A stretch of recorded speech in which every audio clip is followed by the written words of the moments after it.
નમસ્કાર ખેડૂત મિત્રો, સ્વાગત છે તમારું આ અમારી તાજા બજાર ભાવની ચેનલમાં। તો આજના આ વિડીયોમાં કપાસના ખેડૂતો માટે મળ્યા સારા અને મહત્વના સમાચારની સાથે રૂખોળ બજારમાં થતી તેજી મંદીને સાથે જ વાયદા બજારમાં થતી હલચલને શું ભાવ અંગેની સંપૂર્ણ માહિતી મેળવીશું। તો વિડીયોમાં બન્યા રહેજો ને ચેનલમાં નવા આવ્યા હોય તો ચેનલને સબસ્ક્રાઇબ કરી લેજો।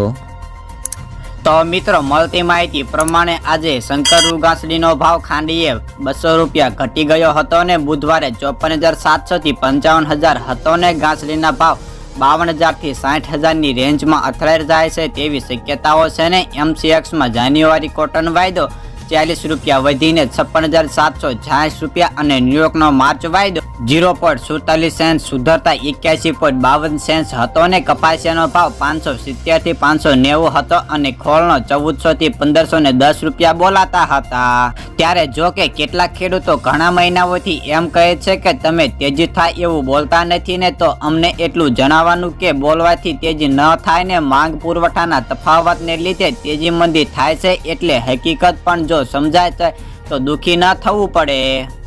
ત્યારે કપાસની વેચવાલી ઘટતી નથી ને એ હકીકત છે ને સૌરાષ્ટ્ર ગુજરાતમાં 3 લાખ મણનો જથ્થો બુધવારે આવ્યો હતો અને સૌથી વધારે આવક બોટાદ અને રાજકોટ યાર્ડમાં થઈ હતી ને ખેડૂતો તેજી આવશે એવો વિશ્વાસ નથી રહ્યો ને અથવા ટેકાના ભાવ થઈ જવાના એવી સ્થિતિ થઈ ગઈ છે। ત્યારે માત્ર વિદેશી માંગનો અભાવ છે ને સોદા થાય છે ને ધીમા, એટલે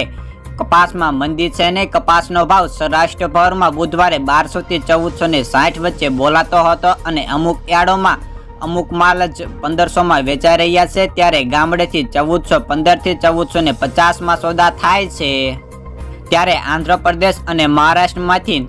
100 ગાડી જેટલી આવક થઈ હતી અને કપાસના ભાવ તેમાં 1400 થી 1450 માં જીન પહોંચાડવામાં આવે છે। રાજકોટ 1190 થી 1474, અમરેલી 925 થી 1465, સાવરકુંડલા 1250 થી 1449, જસદણ 1225 થી 1450, બોટાદ 1201 થી 1507 રૂપિયા, મહુવા 1060 થી 1390, ગોંડલ 1000 થી 1426, કાલાવાડ 1300 થી 1451,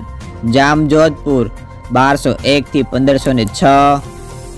જામનગર 1000 થી 1460 રૂપિયા, બાબરા 1340 થી 1500, જેતપુર 1200 થી 1471, વાંકાનેર 1100 થી 1450, મોરબી 1200 થી 1478, રાજુલા 1100 થી 1501 રૂપિયો।